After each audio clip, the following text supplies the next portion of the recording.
Gear up as Cash Miller and the team of accomplished guests steer you on an enlightening voyage filled with valuable tips, fresh insights, and effective strategies. Welcome to Marketing Masters, the Agency Power Show. Hello, everyone. This is Cash Miller. I'm the host of Marketing Masters, CEO of Titan Digital. Today, I've got with me Rebecca Bender of Rab Marketing. We're going to be talking email marketing. How do you get into someone's inbox? How do you, get higher open rates? Really grab their attention, the things you need to be doing, because email marketing has been, of course, it's like since the dawn of the internet and the first email address, and there's always opportunity. People have said over the years, it's dying, it's dead, and all these things, and that's all wrong. We start there. It is not dying or dead. It is thriving, actually. And, you can, as a business owner, take advantage of it. Rebecca, it's great to have you on. Tell us a bit about yourself and what you do. Yeah, absolutely. So as you said, my name is Rebecca Bender. I am the agency owner of Rab Marketing, which has been going on now for about 2 years. And it is something that is kind of a passion of mine. I've always loved marketing. I've been in marketing now for around 10 years. So I've done corporate marketing prior to having my own agency. And that's really what made me want to move out and branch out to do something on my own. So Rab Marketing really is catered around email marketing. As you said, it's something that I find interest in. I love getting people higher click-through rate. I love showing business owners that email isn't boring and that you can actually get money from your emails. A lot of people don't realize that. They think, oh, I'm just sending out an email newsletter just to let people know about this, and that. Well, you can also make sure that those emails are bringing in profit for your business. And it doesn't need to be a large scale. It really is all about making sure the subscribers you have on your list are subscribers that are interested in clicking through on your emails. So even an email list that has 300 people on it can get you profit. So that's something that we really thrive ourselves in at Rab Marketing, is trying to show people that email is important to your business. Yeah, it's really a value. We do a bunch of email marketing for clients and such. And if you with email, if you're building a list and you've got the right list, and like you mentioned, if you got the right people on the list, they can end up doing, buying from you. So there's a lot of uses. Let's talk, just a little bit of kind of the history of email marketing, in the sense, just of like, because it goes back, as one of the first digital marketing tactics, and it's really still very strong today. So what is the evolution? What have you seen? What does it look like for people? Yeah, I've definitely seen a big evolution in that I feel people are wanting marketing that is like someone talking to them like a friend. They aren't so much wanting the click-through bait. They don't want the big red, sale now, here it is. They want someone saying, hey, how are you doing? Is there any way I can help you? Actually, let me show you how we're helping the world and how we're influencing our, group of people that we have at our business or in our company or that are associated, and how you can help as well. I think especially in the millennial audience, a lot of those people are wanting to find a brand that they connect with, find a brand that's authentic, and find a brand that is going to make them feel like they're doing something good.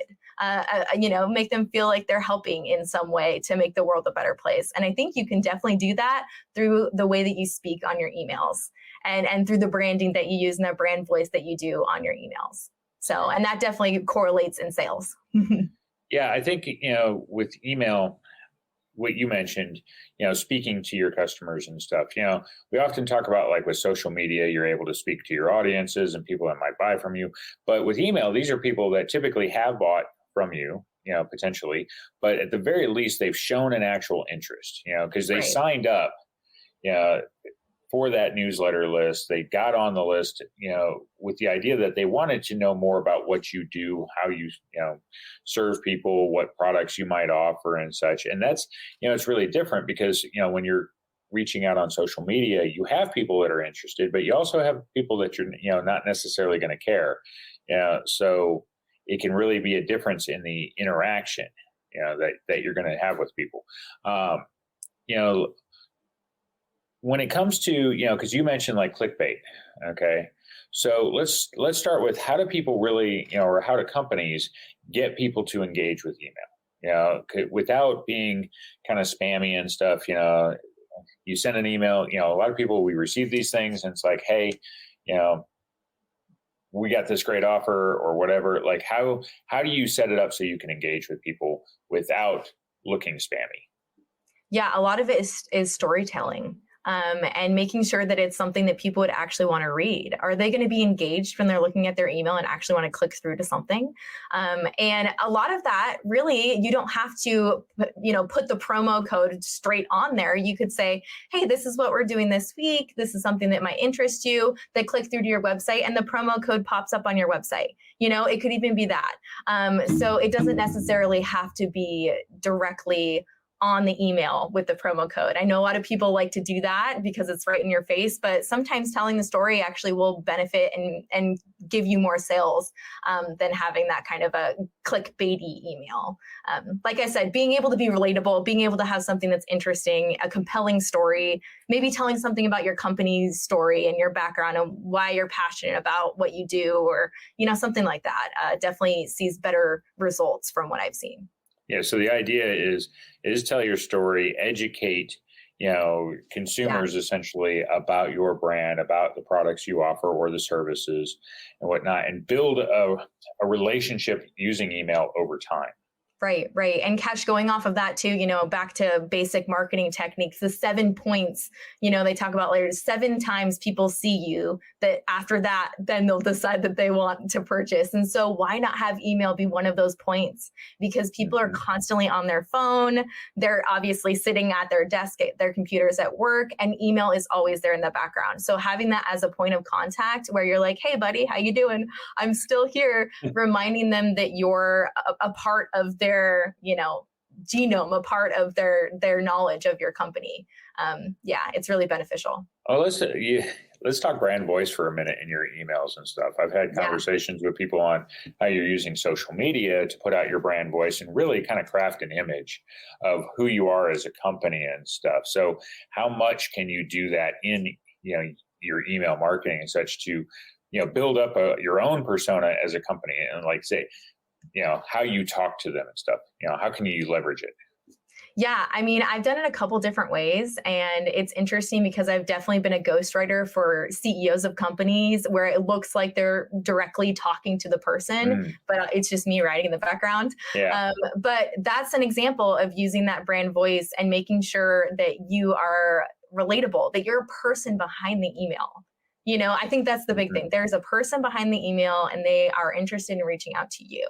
So whether that be coming from the CEO, whether it be coming from, someone in the company. And the other thing too, that I think people need to make sure they're utilizing is that when an email pops up on someone's, feed and they're looking through all their emails, that it doesn't necessarily say it's coming from your company. Maybe it says coming from Cash Miller. Or maybe it says coming from Rebecca Bender. If there's a name there, people are way more likely to click through on that and say, who is that? Do I know that person? Yeah.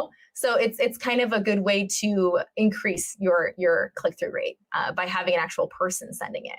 Yeah, that's always, you always have to be careful, about who is sending it, make sure, that it's, because otherwise it can go in as spam and stuff like that. So, and like I say, it's personalizing. It's, like I say, I think you could tie that into the brand voice that you're developing and stuff. You could get creative, in that. I think, so there's a chain, just to give an example of what you could do with email. There's a restaurant, like a sub sandwich chain, Which it's called. And they use like a paper bag puppet, as like their company mascot. And so what they could actually do is have it come from the puppet, for the email itself. And so they could take and extend, and they probably do this, I don't know, but, extend the voice of the puppet. And so, I don't know what the puppet's name is, but whatever it is, you put that as part of the email. And now it's the puppet talking to you. Right. You can, if you've got a mascot, if you've got, like I say, something that you're using that you're putting out, everywhere else anyway, that makes you unique, put it into your emails. Don't change the tone, lean into it instead. Yeah, yeah. And an example of that. So I used to do the email for Way Up, and they have Abby. Abby is basically, she's not a real person, but she's an automated email that gets sent out. But people thought Abby was real because they just, Abby was a person to them. And so we'd actually get responses. Oh, thank you so much, Abby, for finding a job for me. That's good. It was great because it was like, wow, this is working. That is a testament to the fact that it's working. It seems like a human, it's humanizing the situation when really it's an automated message that goes out to every candidate. So that's a prime example of that working for the better of getting click-through rate and getting responses. Yeah, I like that idea. So if your company does use any kind of a spokesperson or anything like that, like I say, it doesn't have to be the owner, founder, CEO, or whatever. It doesn't have to be the top person in the company. It can be the spokesperson, because that's a lot of times who, your audience is actually identifying with. You think of most CEOs within a company, especially large brands and stuff, in very few cases could anybody tell you who's actually running the company. Yeah. So, but they can tell you who the spokesperson is. Yeah. Let's say I couldn't tell you who's running McDonald's, but I can tell you, I know plenty about Ronald McDonald. Some people might think he's the CEO, so. Right. But for example, in that situation, the spokesperson or the customer service representative wasn't even a real person, so it could literally be a made up name. Yeah. And it just represents the idea of that person. You get progressive and you end up getting the email from Flow. But they've developed actually a cast of characters too. If you look at their commercials, Flow's not the only one. So you could actually take those emails and change them up and have some of the other people that have become a bit more well known. I know she's got that short dude. I couldn't tell you his name, but the sidekick guy that's always doing silly stuff. You could have different emails come from him occasionally or something. And so like I say, you can take it and you can extend it. They don't have to be boring is the idea. Right. And I think humor and just having fun, honestly. People are so tired of dull, boring emails. So have fun with it. Yeah. Another thing that I've noticed is people are used to the same kind of like taglines and emails. Yeah. And so why not throw something random? What we saw is that our oops email that got sent out, it said, oops, that wasn't supposed to go out, was the top click-through rate email, because people were like, wait, what wasn't supposed to go out? What, so. Yeah, because now they're wondering what happened. They're like, was it me? Was it you? And so that kind of stuff is fun to throw out there every once in a while as well. I wouldn't say doing that all the time, obviously, because they would get used to that idea, and then it's not worth it. But you do want to surprise every once in a while, and that can kind of increase your click-through rates. So, that's really good. So the first, takeaway is that you would, look to craft, some sort of a storyline for it, or have, it could be a spokesperson. It could be, if you have a mascot, it could be your CEO. But the idea is you want to craft something, that makes it that they can start to identify with it over time, instead of just, your standard, hey, how you doing? Here, this is our latest offer, put together a voice, and then, you stick to it, and it should be part of whatever you may be doing with the rest of, obviously, your branding and everything, and the way you're speaking to people on social media and such. Exactly. Yep. And even pulling off things from social media. Hey, did you see that post that we did last week on da-da-da-da-da? Click here to check it out, so that you can pull them back into your social media account or whatever campaigns you have going on, and just keep them kind of circling in your little funnel. Yeah, no, that's another good idea too, because you can take that, that's, repurposing content essentially and saying, hey, did you know about this? Yeah.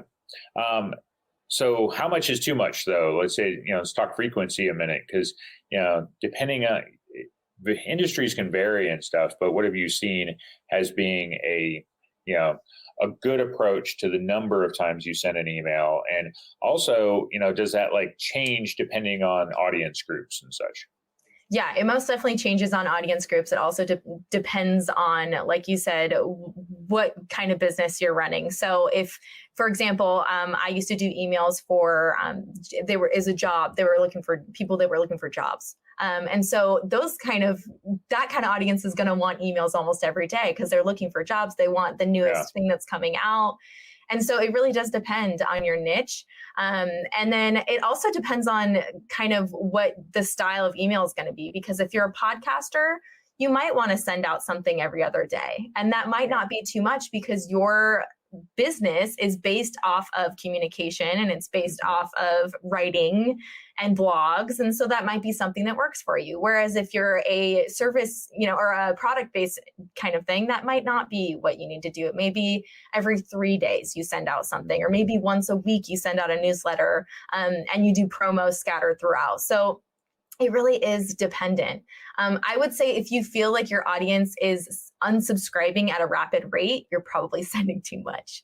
And you need to make sure that you're looking at that each email, you're not getting, the first email you send out, you're getting 30 people unsubscribing. The second one, you're getting 60 people unsubscribing. Yeah.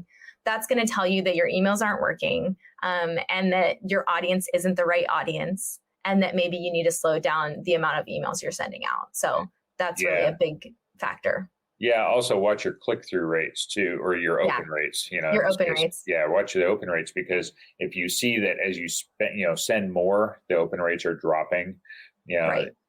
Consistently, then you're sending too much and stuff. So, your stats are key indicators of whether, your volume is, too much.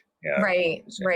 And even going off of that, we were talking even earlier before we started doing this, but about spam. So if you're sending out your emails too much and they're getting flagged as spam, you're going to see that in your open rate. You're going to see that in your click-through rate. So that's, and a lot of the time you'll actually see it in your email provider, depending on what you use. So some of the Klaviyo and some of those other ones, they have a way of showing you that you're going into the spam folders. So.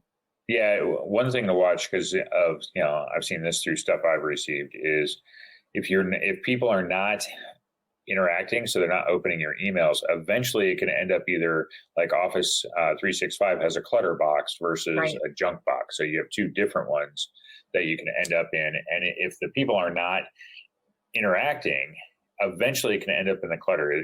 The system itself is saying, you never opened this thing. I'm not sure you want to read it anymore. So I'm going to put it over here and you can check it later if you really want to. Yeah. So it won't necessarily go into the junk, but you're going to have your decreased, open rate because they're not seeing it immediately. Right. And Cash, going off of that as well, you'll also see there's also promo folders with like Google. Gmail has a promo folder. So if your emails are too templated, and that's something that I warn people as well. If your emails have a lot of imagery and they're very templated, they may look beautiful. Let's say you use an email platform like Flowdesk or one of those ones that has like a really cool, beautiful template style. Yeah, it's great, but you have to be careful because if you overdo it, those will end up going straight into the promo folder on Gmail and no one will see them because no one clicks on their promo folder unless they're actually looking for a QR code that they put an opt-in for, That's a folder that kind of just emails go to die, I would say. So you have to be very careful about how much templating you use on your emails. And I would say less is more when it comes to actually making sure that you're getting into people's inbox. Yeah, there are systems out there too, because since we're on the how do you get in the inbox, area, there are systems that can help you test subject lines and things like that. Because, emails have a number, or email systems look for certain types of words. Yeah. And so things like Email on Acid and other systems that are similar can, tell you which ones are likely to get flagged because they'll score your email before you send it. And so that's really important. That you're doing that because, people, the one thing that happens, especially for business owners, they want to send the emails and everything, but if they're doing it themselves, they start to get lazy about it. So they don't change up the subject line enough. They have too many kind of spammy words in it and also the body of the email and whatnot. And so that's also likely to get you flagged, even though the email's legit. Okay. Yeah. But you still have to, you got to remember that on the receiving end, it's not a person looking at it. It's a computer scanning it, analyzing the email and saying, where does this belong? Right. So you want to keep those things in mind and consider using, systems that can help you basically improve the email. Yep. it is a case of where email experts, can be useful, obviously, because, trained to use those systems, spend the time to make sure, because the goal is to get, as high open rates as we can, high click-through rates and such.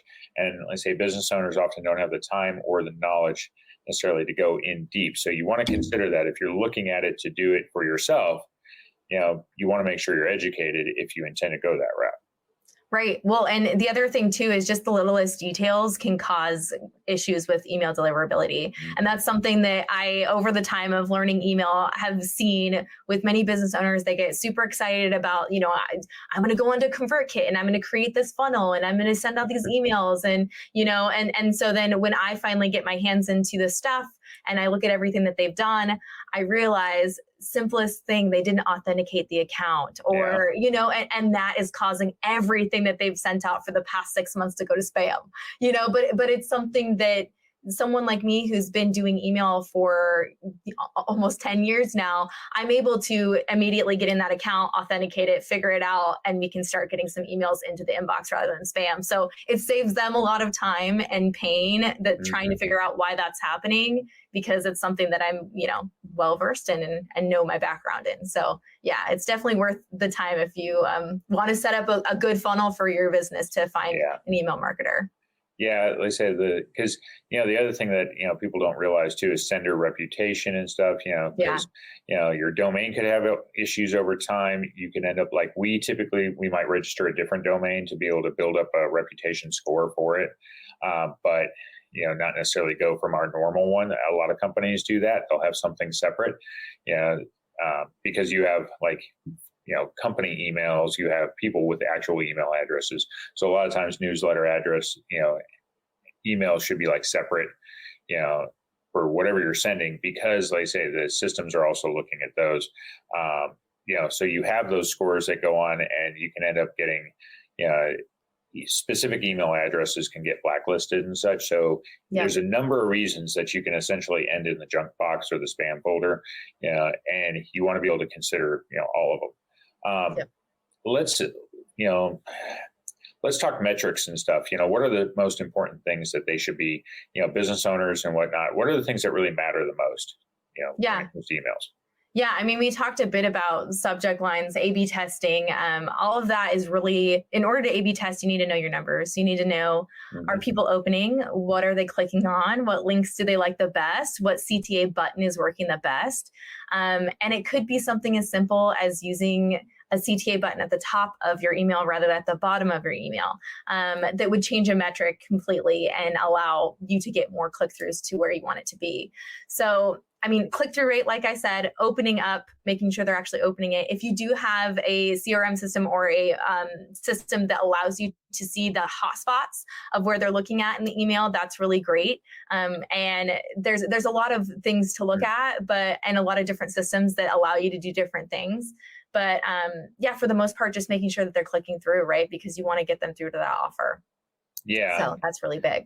Yeah. So obviously, you do want to look at this, the number of sends and stuff, how many are received. So pay attention because a number of systems can tell you if they're ending up in junk boxes or something, and, I say there are indicators that if you're not getting high open rates and you were, then something's changed on that end. And then of course the click-through rates, what are people actually seeing?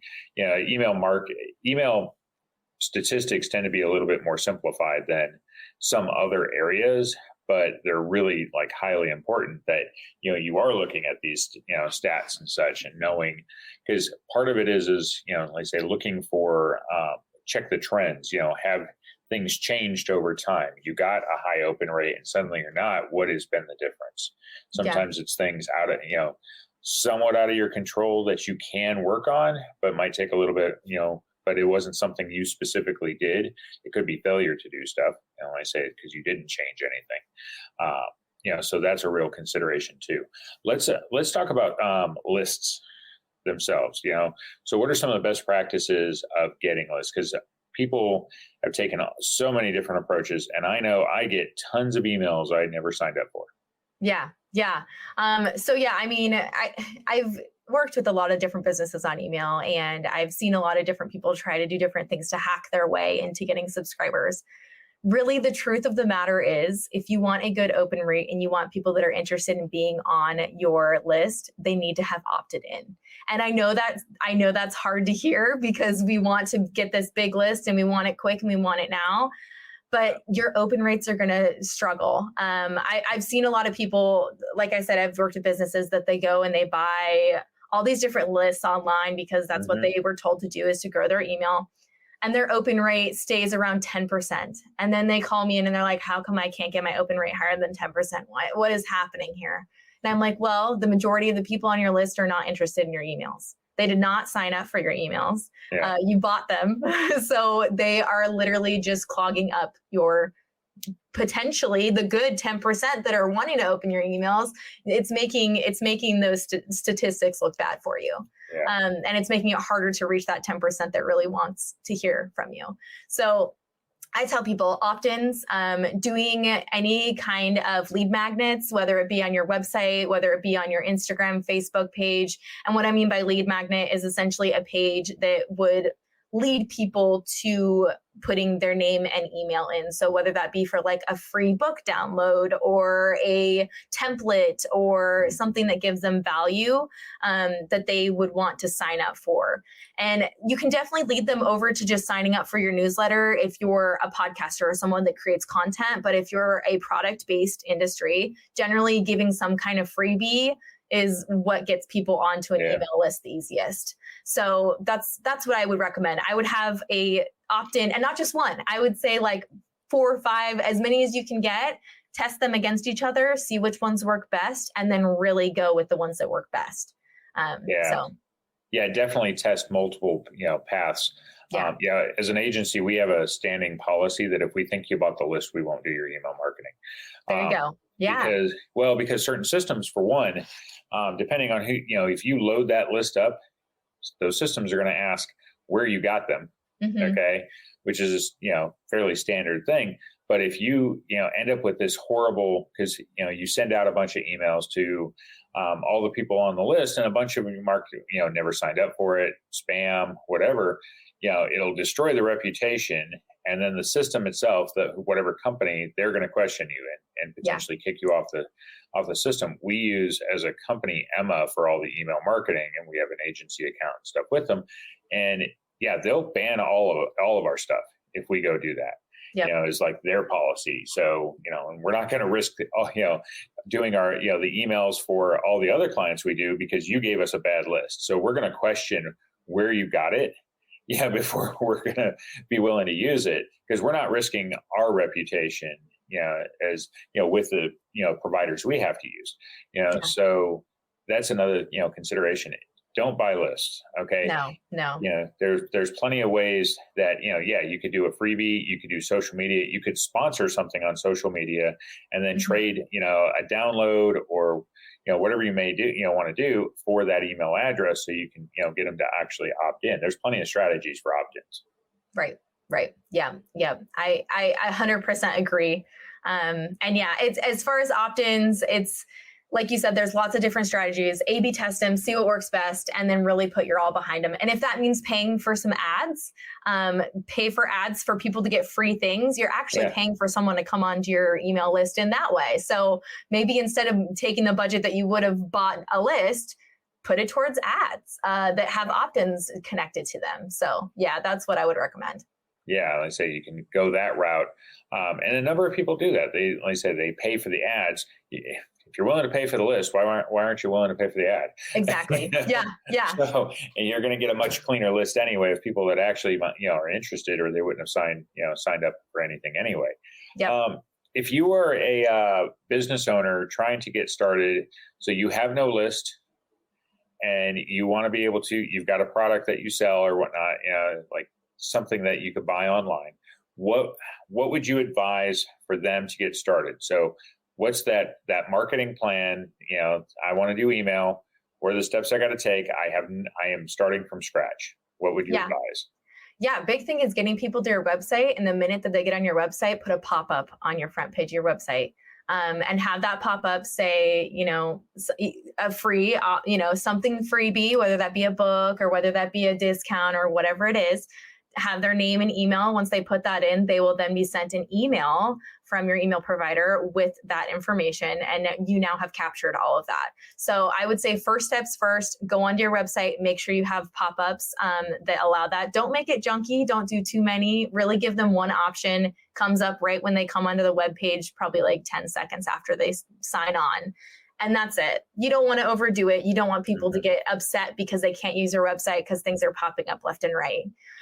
But I will say that having a pop-up on your homepage is going to benefit you greatly because it'll allow anyone that comes in that's traffic that are interested already in your brand to have the option to put their name on your list and their email. So first things first, that. Second, I would go ahead and, like I said, maybe start some ads, have those ads be funneling into an opt-in of some kind, and test those out, see which opt-in works best. Making sure that even on that first, the first thing I said, making sure you have website traffic is really important for that as well, obviously. So making sure people are coming to your website, whether that be through Google Ads, whether that be through Google Merchant profile or whatever, people need to find your website. So making sure, which is something, Cash, you're very into, the SEO of your site, making sure that that's up to par, because that's how people are going to find your website and get into your email list. So those two things, the opt-in and creating some kind of an ads funnel.